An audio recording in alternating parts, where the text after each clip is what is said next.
नमस्कार दोस्तों, चलिए जानते हैं हरियाणा की 50 फटाफट बड़ी खबरों को सिर्फ 10 मिनट में। लेकिन उससे पहले यह वीडियो आप किस जगह से देख रहे हैं हमें कमेंट में जरूर बताएं। पीएम किसान सम्मान निधि को लेकर राव इंद्रजीत ने कहा कि इस योजना ने वास्तव में किसानों को मजबूती दी है। सरकार की कोशिश है कि खेती से जुड़े परिवारों को आर्थिक सहारा मिले। किसानों की आय में स्थिरता लाने और खेती की लागत संभालने के लिए यह सहायता निरंतर दी जा रही है, जिससे ग्रामीण अर्थव्यवस्था मजबूत बनी रहे। हरियाणा में ठंड और प्रदूषण का डबल अटैक देखने को मिल रहा है। कुछ जिलों में हवा बेहद खराब स्थिति में पहुंच गई है। लोगों को सांस लेने में दिक्कत, खांसी और जलन जैसी समस्याएं होने लगी हैं। प्रशासन ने सलाह दी है कि सुबह शाम बाहर निकलते समय मास्क पहनें और जरूरत हो तो ही बाहर जाएं। हरियाणा सरकार किसानों को मजबूत सहारा देने के लिए कुछ जिलों में नई विशेष सब्सिडी योजना चला रही है। इस योजना के तहत किसानों को आधुनिक खेती उपकरण और अन्य जरूरतों में रियायत दी जाएगी। सरकार चाहती है कि खेती का बोझ कम हो और छोटे किसानों को भी बेहतर सुविधाएं मिलें, ताकि खेती लंबे समय तक टिकाऊ बने। हरियाणा में पराली जलाने के मामलों में हाल ही में बढ़ोतरी दर्ज की गई है। जींद में 3 किसानों को इसी मामले में गिरफ्तार किया गया है। सरकार लगातार किसानों को जागरूक कर रही है कि पराली जलाने से हवा जहरीली होती है और जुर्माना भी बढ़ता है। प्रशासन रोकथाम के लिए गांव स्तर पर निगरानी बढ़ा रहा है। पीएम किसान सम्मान निधि की किस्त जारी होने पर केंद्रीय मंत्री कृष्णपाल गुर्जर ने कहा कि मोदी सरकार पूरी तरह किसान हितैषी है। उनका कहना है कि किसानों को समय पर वित्तीय सहायता देना सरकार की प्राथमिकता है। यह रकम किसानों को रबी सीजन की तैयारी में मदद करती है और खेती की योजनाओं को गति देती है। नायब सैनी ने कहा कि किसान मजबूत होगा तभी विकसित भारत का सपना साकार होगा। उन्होंने बताया कि सरकार का पूरा ध्यान किसानों की आय बढ़ाने, लागत घटाने और नए संसाधन उपलब्ध कराने पर है। खेती किसानी से जुड़े सुधारों और योजनाओं को जमीन पर प्रभावी तरीके से लागू किया जा रहा है, ताकि गांव से शहर तक विकास तेज हो। गुरुग्राम के 10 सेक्टरों की मुख्य सड़कों को अब मॉडल रोड की तरह विकसित किया जाएगा। निगम ने इसके लिए पूरा प्लान तैयार कर लिया है। इन सड़कों पर बेहतर पैदल मार्ग, लाइटें और सुचारू ट्रैफिक व्यवस्था होगी। उद्देश्य यह है कि शहर की भीड़-भाड़ कम हो और लोगों को साफ व्यवस्थित सड़कें मिलें। हरियाणा का जिला मॉडल 2.0 लागू कर दिया गया है। इसका मतलब यह है कि अब हर जिला अपनी सड़क, नाली, पुल और अन्य निर्माण कार्यों को एक सुनियोजित प्लान के तहत करेगा। इससे फालतू खर्च कम होगा, समय बचेगा और काम की गुणवत्ता बढ़ेगी। सरकार चाहती है कि छोटे काम भी पूरी रणनीति के साथ हों। साइबर सिटी गुरुग्राम में 400 बेड का एक अत्याधुनिक अस्पताल बनने जा रहा है। इससे आसपास के लोगों को इलाज के लिए दूर नहीं जाना पड़ेगा। अस्पताल में नई तकनीक, बेहतर सुविधाएं और विशेषज्ञ डॉक्टर उपलब्ध रहेंगे। इसकी वजह से इलाज की क्षमता बढ़ेगी और मरीजों को तुरंत इलाज मिलने में बड़ी राहत होगी। नूह में 3 साल से अधूरा पड़ा यूनानी मेडिकल कॉलेज अब जल्द पूरा होगा। सरकार ने निर्माण कार्य को फिर से मंजूरी दे दी है। इससे क्षेत्र में मेडिकल सुविधाएं काफी बढ़ेंगी और युवाओं को यूनानी शिक्षा का नया विकल्प मिलेगा। लंबे समय से रुका यह प्रोजेक्ट अब दोबारा गति पकड़ेगा। हरियाणा में कॉमन कॉडर के ग्रुप डी कर्मचारियों का अलग से रिकॉर्ड रखा जाएगा। प्रशासन का कहना है कि इससे कर्मचारी प्रबंधन आसान होगा और स्थानांतरण तथा नियुक्तियों में पारदर्शिता आएगी। कई बार कर्मचारियों के रिकॉर्ड में गड़बड़ी के कारण दिक्कतें आती थीं, इसलिए अब इस नई व्यवस्था से सब कुछ व्यवस्थित रहेगा।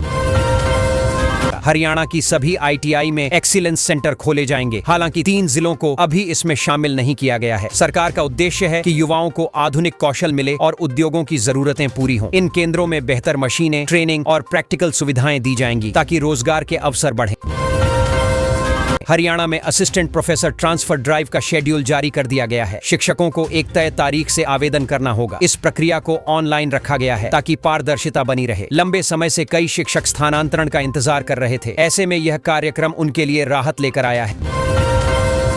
हरियाणा के कॉलेज प्रिंसिपल अब अपने स्तर पर ट्रांसफर करा सकेंगे। इसके लिए ऑनलाइन आवेदन शुरू किए गए हैं। इससे शिक्षक और कर्मचारियों को विभाग के चक्कर नहीं लगाने पड़ेंगे। शिक्षा विभाग का कहना है कि यह व्यवस्था कॉलेजों में प्रशासनिक काम को सरल बनाने और समय बचाने के लिए लागू की गई है।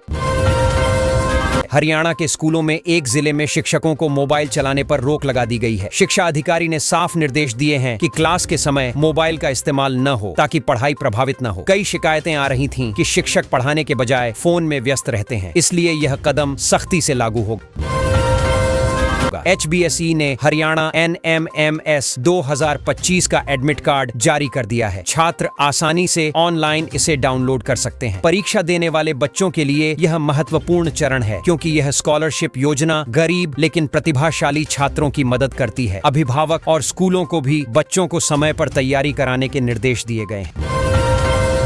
गुरुग्राम, अंबाला, करनाल, पानीपत और फरीदाबाद की जेलों में अब वोकेशनल और ITI कोर्स शुरू किए जाएंगे। इससे कैदियों को जेल में ही कौशल विकास का मौका मिलेगा। रिहाई के बाद उन्हें रोजगार खोजने में आसानी होगी। सरकार चाहती है कि कैदियों को समाज में दोबारा स्थापित होने का बेहतर अवसर मिले।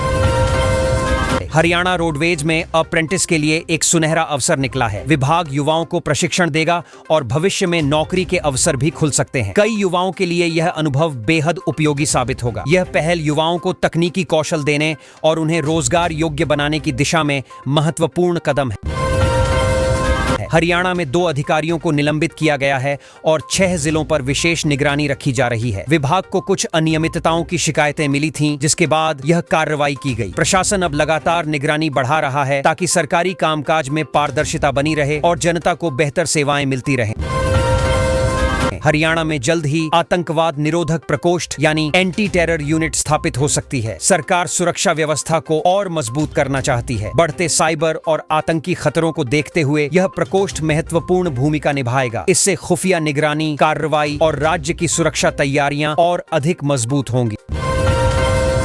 हरियाणा में एंटी टेररिस्ट स्क्वाड बनाने की तैयारी चल रही है। इसका मकसद राज्य में सुरक्षा ढांचे को मजबूत करना और किसी भी बड़ी चुनौती का मुकाबला करने के लिए तेज टीम तैयार रखना है। सरकार चाहती है कि संभावित खतरों पर तुरंत प्रतिक्रिया दी जा सके और सुरक्षा प्रणाली आधुनिक हो। कोख में बेटी की हत्या के प्रयास से जुड़े सामान मिलने पर एक मेडिकल स्टोर को तुरंत सील कर दिया गया। जांच में पता चला कि यह सामान आसानी से बेचा जा रहा था, जो कानूनन अपराध है। अधिकारियों ने सख्ती से त्वरित कार्रवाई की है ताकि आगे ऐसी घटनाओं पर रोक लगाई जा सके और जिम्मेदार लोगों पर कड़ी कार्रवाई हो। हरियाणा में रात के तापमान में 5 डिग्री तक की गिरावट आई है। कई शहरों में तापमान 10 डिग्री से नीचे पहुंच गया है। अचानक आई इस ठंड की वजह से लोग खासा परेशान हैं। मौसम विभाग ने बताया कि अगले कुछ दिनों तक सुबह शाम की ठिठुरन और बढ़ सकती है, इसलिए लोगों को सावधानी बरतनी होगी। हरियाणा में खेल नर्सरियों को लेकर विभाग ने कड़े निर्देश जारी किए हैं। कुछ नर्सरियां नियमों का पालन नहीं कर रही, इसलिए उन्हें ब्लैकलिस्ट किया जा सकता है। सरकार का मानना है कि खिलाड़ियों के लिए सही प्रशिक्षण जरूरी है और यदि कोई संस्थान मानक पूरा नहीं करता तो उस पर सख्त कार्रवाई होगी। मंडी जिले में भाजपा OBC मोर्चा की परिचय बैठक हुई, जिसमें संगठन को मजबूत करने की रणनीति तैयार की गई। बैठक में कई मुद्दों पर चर्चा हुई और आने वाले समय में संगठनात्मक गतिविधियों को तेज करने का निर्णय लिया गया। मोर्चा के नेताओं ने स्थानीय स्तर पर अधिक जुड़ाव बढ़ाने पर जोर दिया। स्कूल असेंबली के लिए 20 नवंबर की बड़ी खबरों की सूची तैयार की गई है ताकि छात्र एक ही जगह से महत्वपूर्ण राष्ट्रीय और अंतर्राष्ट्रीय घटनाएं जान सकें। इसमें देश, विज्ञान, खेल और अंतर्राष्ट्रीय मामलों की प्रमुख अपडेट शामिल की गई है। स्कूलों में हर सुबह होने वाली समाचार प्रस्तुति के लिए यह तैयारी की जाती है। हरियाणा सरकार ने कर्मचारियों के लिए महंगाई भत्ते में बढ़ोतरी मंजूर कर दी है। इसका फायदा सीधा तनख्वाह में दिखाई देगा और कर्मचारियों की जेब में हर महीने थोड़ी राहत पहुंचेगी। बढ़ती कीमतों के बीच ये बढ़ा हुआ भत्ता एक तरह से सहारा जैसा है और इस फैसले से कर्मचारी खुश दिखाई दे रहे हैं। सरकार ने सभी विभागों में ट्रांसफर प्रक्रिया फिर से शुरू करने का निर्णय लिया है। लंबे समय से जिन कर्मचारियों की तबादले की फाइलें अटकी थीं, उन्हें अब राहत मिलने वाली है। इससे कई लोग अपनी पसंद की लोकेशन चुन पाएंगे और विभागीय कार्यों में भी पारदर्शिता और गति आने की उम्मीद बढ़ गई। राज्य सरकार ने खाद वितरण को लेकर नया नियम लागू किया है कि अब सिर्फ वही किसान खाद प्राप्त कर पाएंगे जिनकी पंजीकरण प्रक्रिया पूरी है। यह कदम इसलिए उठाया गया है ताकि असली किसानों तक खाद पहुंचे और कालाबाजारी पर रोक लगे। इससे वितरण की पूरी व्यवस्था अधिक सुचारू हो सकेगी। पब्लिक ट्रांसपोर्ट को बेहतर बनाने के लिए राज्य में 500 नई ई-बसें चलाई जाएंगी और 200 चार्जिंग स्टेशन भी बनाए जाएंगे। ये फैसला प्रदूषण घटाने और लोगों को आरामदायक सफर देने के उद्देश्य से लिया गया है। जिन शहरों में ये बसें चलेंगी, वहां रोजाना यात्रा करने वालों को काफी राहत मिलने वाली है। है। नगर निगम ने सफाई व्यवस्था दुरुस्त करने के लिए 744 करोड़ रुपए का बड़ा प्रस्ताव तैयार किया है। इसमें नई मशीनें, स्मार्ट कलेक्शन सिस्टम और कई इलाकों में बेहतर कचरा प्रबंधन जैसी योजनाएं शामिल हैं। शहर को साफ रखने में अक्सर दिक्कतें आती थीं, जिन्हें दूर करने के लिए ये प्रस्ताव काफी मददगार माना जा रहा है। शहर वासियों के लिए राहत भरी खबर है कि एक इलाके में योगा पार्क और योगा हॉल बनाया जाएगा। लोगों का मानना है कि इससे सुबह शाम व्यायाम की सुविधा मिलेगी और बुजुर्गों से लेकर युवाओं तक सबको फायदा होगा। स्वस्थ जीवन शैली को बढ़ावा देने के लिए ये कदम काफी सकारात्मक माना जा रहा है। दिल्ली धमाके के बाद गुरुग्राम पुलिस पूरी तरह अलर्ट मोड पर है। शहर में नियमित वेरिफिकेशन तेजी से किया जा रहा है और पुलिस किसी भी संदिग्ध गतिविधि को हल्के में नहीं ले रही। अधिकारियों के निर्देश हैं कि छोटी से छोटी जानकारी पर भी तुरंत कार्रवाई हो, ताकि सुरक्षा में कोई चूक न रह जाए। गुरुग्राम में ग्रैब 3 लागू होने से ट्रांसपोर्ट से जुड़े कारोबारियों की दिक्कतें बढ़ गई हैं। कई वाहनों को नियमों के कारण सड़क पर उतरने में परेशानी हो रही है। छोटे ट्रांसपोर्टरों को ज्यादा दिक्कत हो रही है, क्योंकि उनका रोज का कामकाज रुक रहा है और प्रदूषण नियंत्रण के नियम काफी सख्ती से लागू किए जा रहे हैं। पुलिस ने ऑपरेशन ट्रैक डाउन चलाकर 10 दिनों में 109 आरोपी गिरफ्तार किए हैं। ये सभी अलग अलग मामलों में फरार चल रहे थे और पुलिस लंबे समय से इन्हें पकड़ने की कोशिश कर रही थी। लगातार छापेमारी और निगरानी के कारण यह सफलता मिली है, जिससे लोगों में सुरक्षा को लेकर भरोसा बढ़ा है।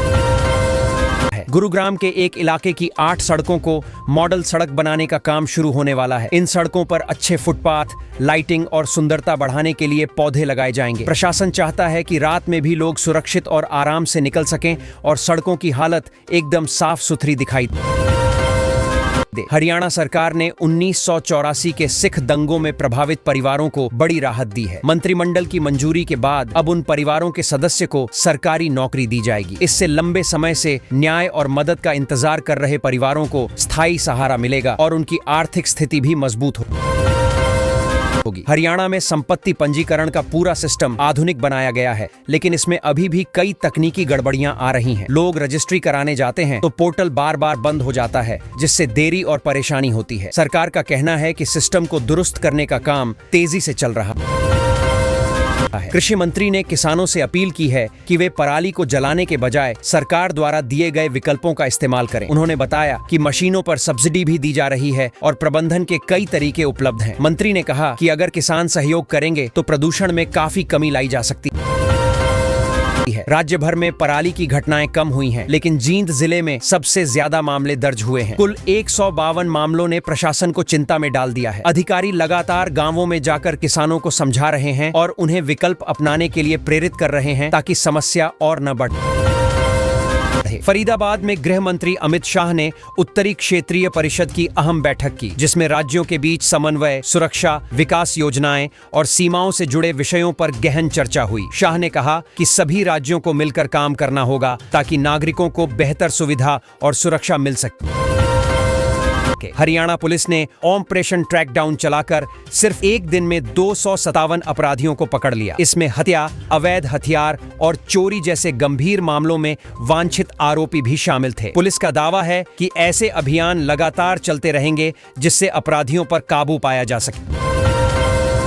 जम्मू कश्मीर की काउंटर इंटेलिजेंस टीम ने रोहतक की एक डॉक्टर से पूछताछ की है, क्योंकि शक है कि उनका किसी संदिग्ध मॉड्यूल से संबंध हो सकता है। हालांकि अभी कोई ठोस सबूत नहीं मिला है। Team digital record, call log और लेन देन की जांच कर रही है, ताकि वास्तविक स्थिति साफ हो सके।